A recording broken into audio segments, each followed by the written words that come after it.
Shantanu and Nikhil. Finally, I get you guys in freezing cold Toronto temperatures to sit here and chat with me, and I'm telling you, I have been waiting for this moment to be able to have you guys in front of me so that we can tell our audience about the tremendous story of how you guys kind of evolved into this tremendous, now into your 14 years of branding. I mean, you're not the typical indicative designer duo story from India, and I want to kind of go back to 1999, when you guys actually had, in your infinite wisdom, the thought that you're going to leave, the Western world, go back to India, and you're going to do things in a very different manner in terms of fashion. You decided that you're going to marry the creative element of what fashion is all about, and also ensure that the branding business acumen was a part of what this brand is.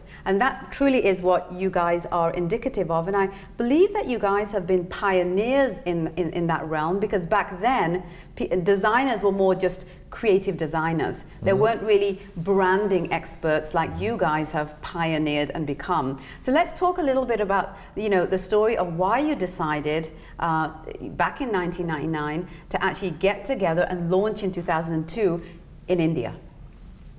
First of all, it's an honor and it's a pleasure, and let me tell you, the weather really didn't and wouldn't have deterred us from coming here and so being pleased. a part of this wonderful event. Thank you. Yeah, going back to 1999, I and Nikhil both went to the US at the same time in 95, but with different agendas. I, obviously being a business student, wanted to pursue my MBA in finance, and Nikhil at the same time wanted to do his master's in fashion.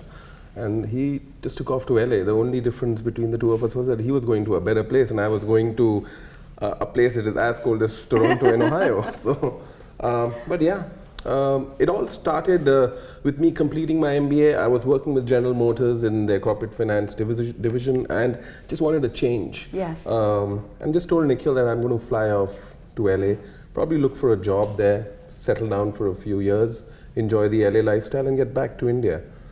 But while I was searching for a job there, I don't know what struck me. I just told Nikhil, you know what, I've had enough of America and the Western world.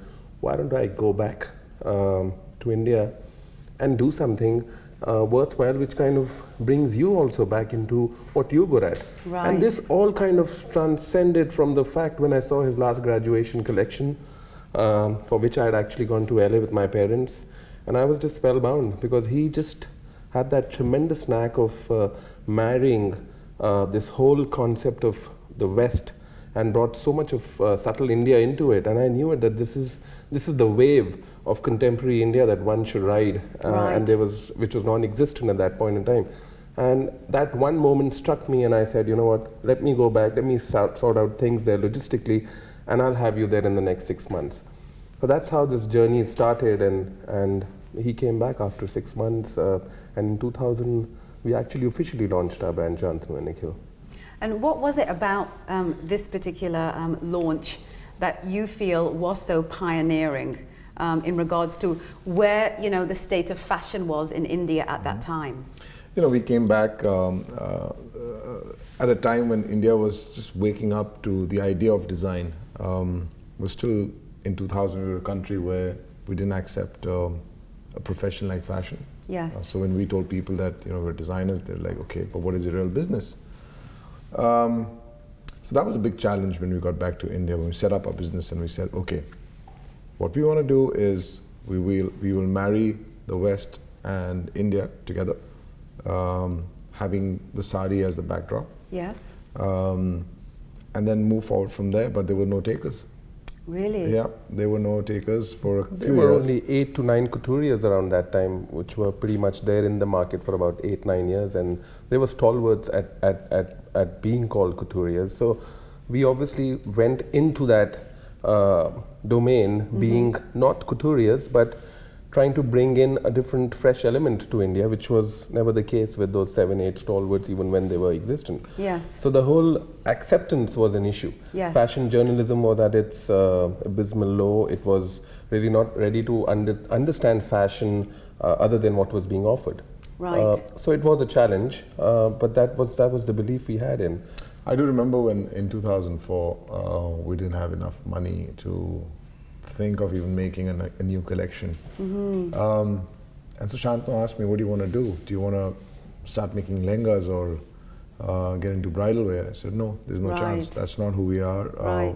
We don't belong in that space. We definitely belong in the bride space who enjoys wearing our contemporary clothes for the rest of our functions. Yes. And that's where we're going to stay focused. That was still an area where brides weren't shopping a lot because their focus was really on their piece for their wedding. Right. So that was still a market which was in a lull.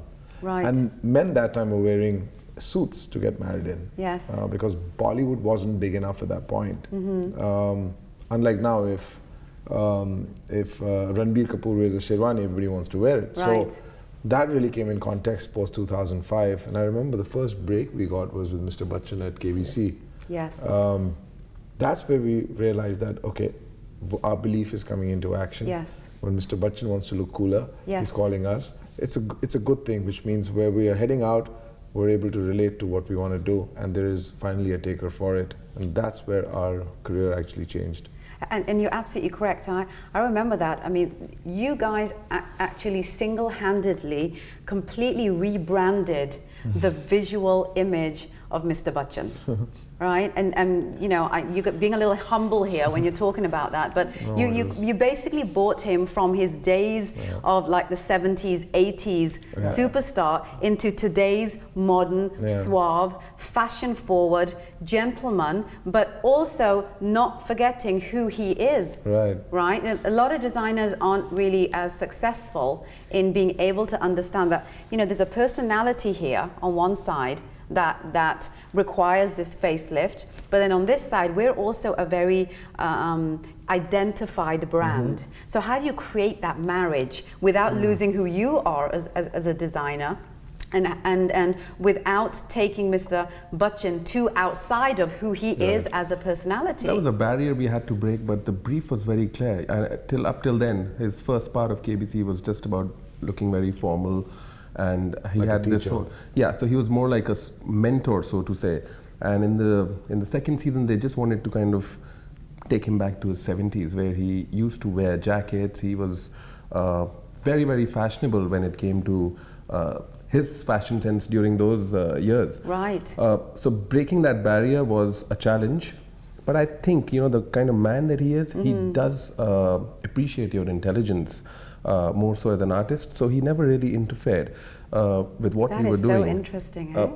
He loved the concept of leather. And in fact, the first 3 or 4 episodes was just about bringing that whole sort of leather language into his wardrobe. Yes. And I think the people were shocked to see his first episode where he was wearing this leather jacket that had long, big lapels, and he was wearing a very cool shirt with it. He was wearing a pair of jeans. So, you know, it kind of shook the world around, and it brought him back to his 70s, which he's always been very, very nostalgic about. He's always loved his 70s and 80s. Yes. So I think that kind of also broke the barrier a little bit, that we were taking him back to his era, but we're just kind of modernizing it with a twist. Absolutely. And that's where we realized that, you know what, modernizing and contemporizing brand or vintage India is something that comes easy to us, and we could probably explore the opportunities subsequently, which we did into various aspects of fashion, whether it was red carpets, whether it was the modern bride, or even our venture with Adidas that happened subsequently.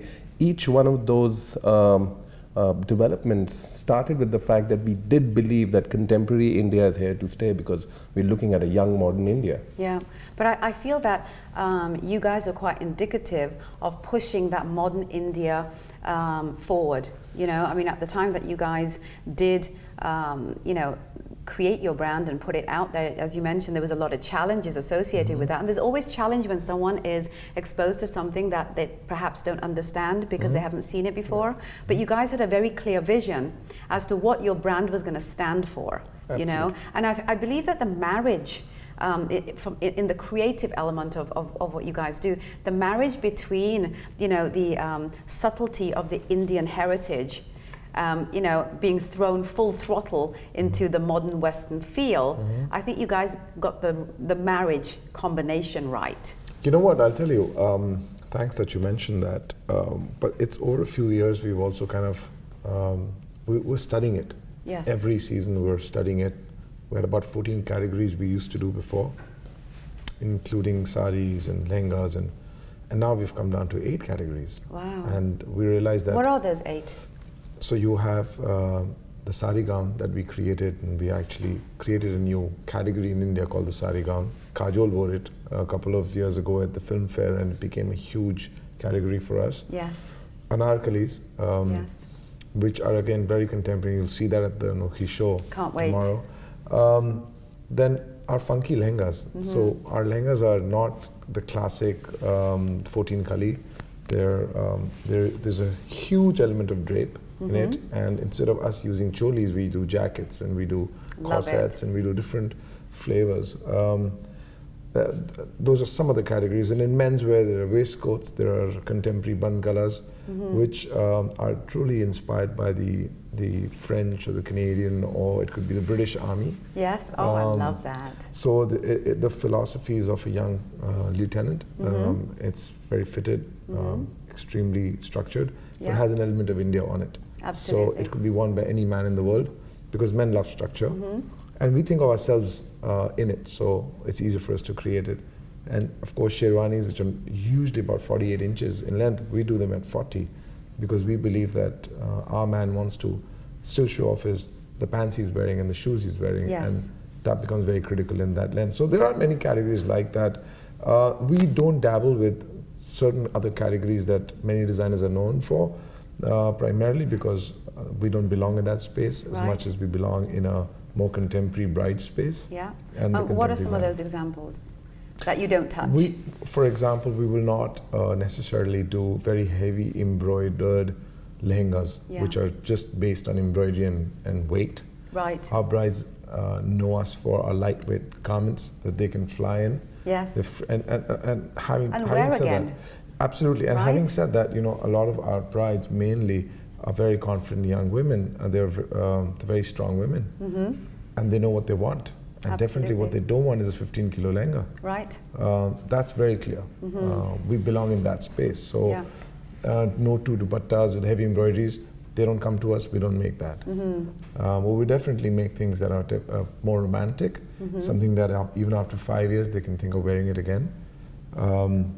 And they belong in that space forever. Yeah, and that's a great thing I feel with the Shantanu Nikhil brand, is that there's not really a like pop cultural limitation on your garments. I mean, they're pretty Shantanu and Nikhil-esque. Yeah. So it's like it doesn't really matter if they're wearing it today or they're wearing it in 5 years. Correct. Because it has a distinctive brand association. It's not really a fashion statement, it's a Shantanu and Nikhil statement. Wow, that's a big compliment. No, that's true. I mean, you can tell. And, I feel that's kind of, why you guys are as successful as you guys are in India and outside of India. And I mean, like, every single, A-list Bollywood star has worn your stuff, and it always looks different. The conscious effort, Raj. Having said that, trying to position ourselves as the only or the starting contemporary designers in India wasn't an easy task. But then I used to tell Nikhil that let's go with the move. Trust me on the brand building bit. We will. The only way we have to go ahead with this would be to also ride a strong marketing campaign around it. Absolutely. So there was a conscious decision to open our flagship store in Mumbai, and because we did want to kind of penetrate into Bollywood, which is definitely one of the biggest forms of entertainment. And in the we world. Could also, we could also see this whole advent of paparazzi coming into play. Yeah. We never wanted to do movies. We just wanted to get into their personal wardrobe solutions, red carpets, and leverage that. Yes. And I think behind every move that we made to make sure that contemporary in India sells and contemporary India is known globally, there was a conscious decision to kind of support it.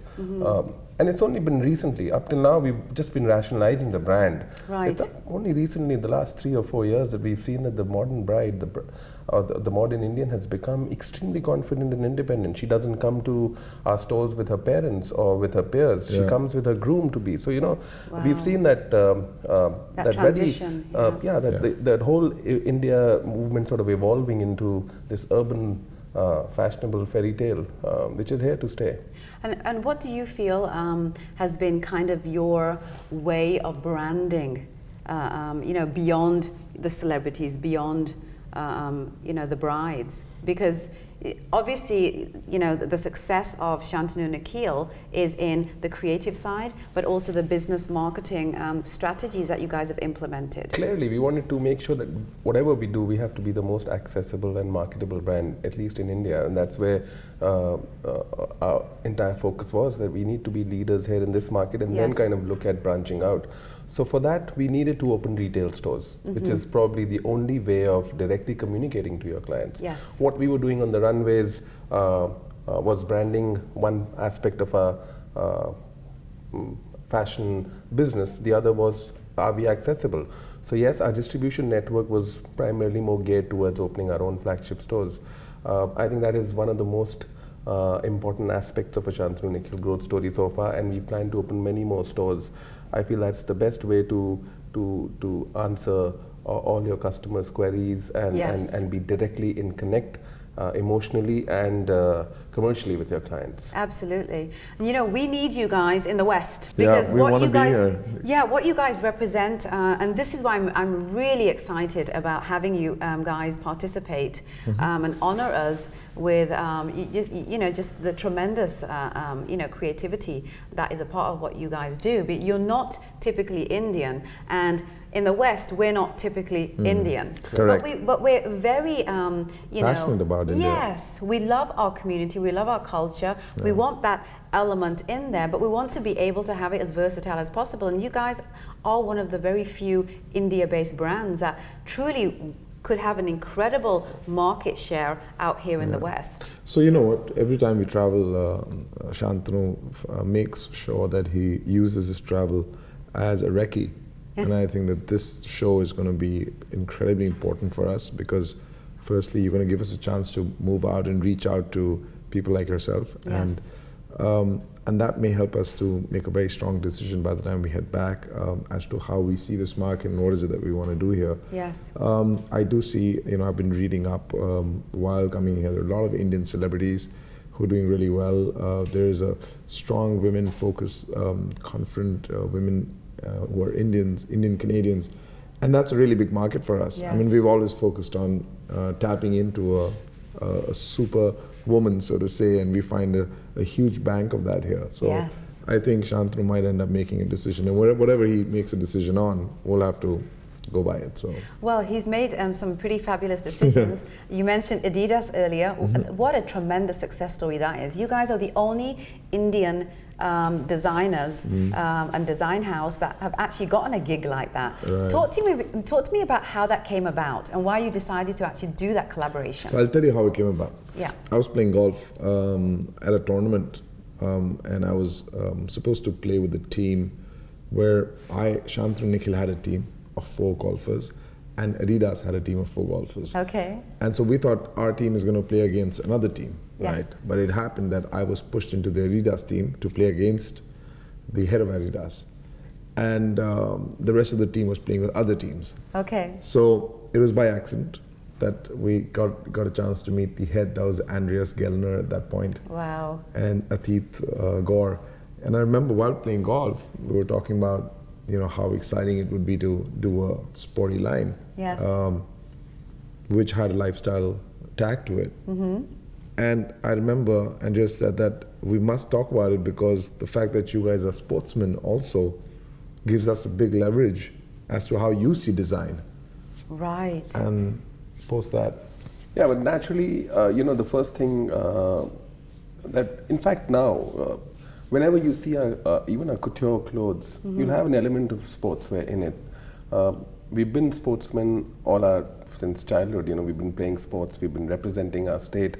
So sportswear also is a very important ingredient in a Shantanu Nikhil fashion philosophy. You'll see it in subtle nuances, whether it's a textural detail or it's a stripe detail or pin tags. There's something always vertical about our sportswear. And luckily, we had done a couple of shows with the cricketers in 2004 where they walked the ramp for us. Cricketers up till then were never taken up as glamorous. There was a lot of buzz around that. Yeah, so very innovative strategic marketing there. Yes, and then Serena Williams also did walk the ramp for us for one of the shows that we did with Hewlett Packard. And then I think pretty much the pedigree of sportswear was also following us while we were trying to market ourselves as contemporary designers. Yes. And that's pretty much what led to this belief, even at Adidas, that, you know, something like this is achievable. And there it was. We kind of got into this whole collaboration of creating an independent SNN line with a separate wall given to us, which was primarily a Shantanu Nikhil sportswear line. It was great marketing. It was it was a truly commendable pret-a-porter collaboration, one of which was the first of its kind in India, where we were selling anything from $999 to $3,999. So it also helped us refocus on some of the strategies of how to commercially get the world to understand what ready-to-wear is. So I think it also did bring in a lot of change. It kind of disciplined us as designers, that collaboration. I remember reading about it, and what is it, just Yamamoto and McCartney. Yeah, McCartney. They're the only two designers that have actually, you know, done something like this. That's right. Where do you feel this could potentially go? Because I'm seeing kind of the strategy here, which is pretty smart with you guys. You're keeping it very lifestyle based, regardless of whether it's a bride or whether it's sportswear or whether it's even red carpet. It's very wearable, beyond the purpose that somebody may have bought it. But the other thing you guys have done, especially in India, which I think is really pretty genius, is that you've taken the two most powerful industries from a mass following perspective, being Bollywood and sports, and you've infused yourselves into you know, what that is all about. It's a great strategy to actually get to the masses with your branding. So was that something that you did on purpose? No, actually we always wanted sportswear to be an important part and parcel. No matter what we did, whatever the team designed, it had to have that sportswear philosophy to it. And it just so happened that right from the cricketers to Serena to Adidas, then we got to do the Mumbai Indians jersey. Yes. We did get into that part of IPL business, cricket. Yeah, so it's something that obviously not looked into when we started our careers, but it's something that became like a trailing effect of what we were actually meant to do holistically. But yeah, sportswear is something that will always stay embedded in us. We love the sports. I think the interesting thing is about the two categories that you're talking about is, firstly, it's a very interesting calculation that you've made in your mind. It is true that these two relevant industries are very, very integral to Indian culture. Yes. And I think it may also come from the fact that we want to be very big Indian designers. We want to compete at an international level. Yes. But before we do that, we want to secure, you know, sort of the belief that we as Indians can do it in India. Yes. Because I think that's the hardest market in the world. Absolutely. And it is still an evolving market. Yeah. And by us marrying ourselves with these two industries, we're kind of destined to head that way. Yes. That we become large Indian design businesses where we can also help society to grow to a great extent, to help mindsets to kind of simmer down and understand that design is an integral part of your life, which in India still doesn't happen. Therefore, sometimes we negate the fact that, or we don't look at the fact that maestros like Bismillah Khan Saab or Hussain Saab, we don't give them enough value. Right. Because we have abundance of design in our country. And I think that we need to understand that the value of design is so critical and it's so fragile that it can help make and change things in India. So I think that these two categories, when we work with it, the future we see that is going to become quite large for us. Yeah. And only through these mediums of cricket and sport and Bollywood, we shall be able to reach out to more people. Really. Absolutely. What is the future for the Shantanu and Nikhil brand? I think that, like you said, it doesn't belong only in one space. So even from a retail perspective, I think Shantanu and I talk about this a lot, that and in our plan that we want to reach out to London, to New York, Yes. to Like Los hit the Angeles. big international cosmopolitans, Yeah, right? because we your feel- brand is indicative of the lifestyle Correct, there. correct. But we Yes. want to do it with right strategic partners who believe in us. Yes, I think organically you can only take it that far. absolutely. And the world is a small place now, so it's incredible that in a few hours we can be sitting in front of you and talking about our brand. And a few hours later we could be in another place. So important that we strategically tie up with right people and open stores, reach out Absolutely. to the young people of the world. Have you thought about even doing maybe a collaboration with some of these large international franchise? You know, have, Like H&M and yeah, Target? I mean, just how you know, Lagerfeld, Yeah. Yeah, number of them so have done. That's a great unfortunately- way to infiltrate Right. the We're so Western consumed market. with what we want to do with India as a Yeah. market, you know, because India as a market and the pure demographics of it all, especially when you even look at urban India, close to Yes. 450 million people under the age of 35. That'll Yes. be in the next 4 or 5 years, you'll see those kind of numbers. And I that's don't know. insane. It's insane. Everybody will get married. Everybody is young. They're all going to live in spaces that they've never dreamt of. You know, so you're looking at this whole new change in lifestyle. So right now, we're still really consumed Yes. by this whole India growth story and how we want to kind of still make our footstep even stronger Yes. in different aspects. So for us, brand extensions, you know, we've been very going steady with our diffusion brand called SNN Draped, which is primarily more red carpet. It's more Western. Yeah. So it does have that whole cocktail flavor. We're Yeah. going to expand on that.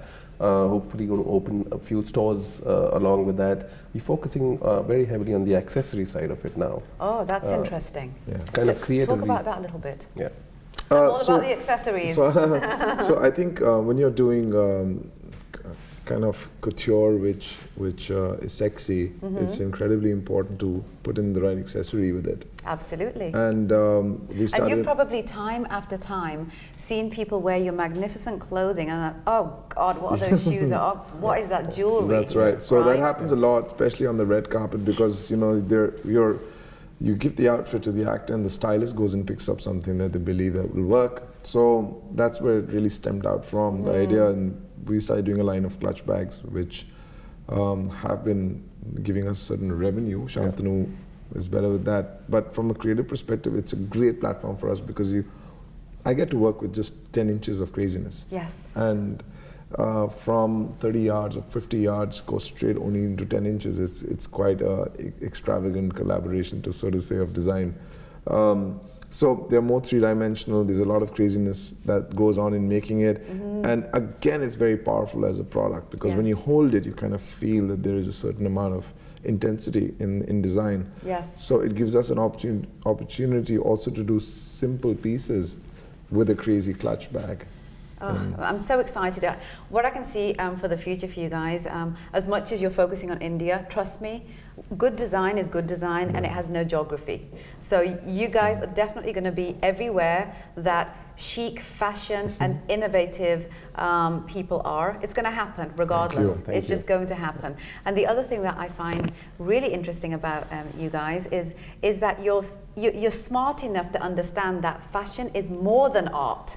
Fashion has to be a business. Yes. So the dynamic Therefore. duo here, sitting and me having the pleasure of chatting with you, I know that this is not going to be the last time that we're going to get the opportunity Thank to you. sit down and chat. I know there's going to be a lot of things that are going to happen in the West, regardless of your focus on India, because people like me exist all over the planet. Yeah. So, Oh, you know, and as I mentioned, fashion has no geography. That's So I know there's going to be a lot of great things that are going to happen. Any kind of help that you guys need from Anoki, we are definitely It's there. already because started. Your we positive believe in energy you. is already getting infused into our systems, and there's a strong vibe that comes from you, and hopefully this will definitely get us more charged up to open I up hope so. and scale up internationally. Can't wait. I look forward to it, my dears. And just one final question, so it's completely clear, because I have my own version of what I think the Shantanu and Nikhil brand is. What from you guys would you say is the point of difference for the Shantanu and Nikhil brand of clothing? What is that point of difference? How are you different? I think the fact that we were able to drape, use the value of a sari Yeah. and give it a contemporary feel through a drape. Yeah. Our silhouette is our largest advantage, mainly because we studied it. As a couturier, I've studied silhouettes. So for me, at least, as a brand partner, I feel that the sari drape is really, really the epitome of our style statement. Wonderful. And on that note, guys, I look forward to chatting with you and seeing more of the fabulousness that's going to happen tomorrow. Thank you so much for coming out and being a part of something that's very important to us, and that is, providing a platform for tremendous talent like yourselves. Thank you so much. Thanks very much. Thanks for having us. Such a pleasure. Thank you, my Such a darling. pleasure. Thank you. Thank you so much, Raj. Thank you.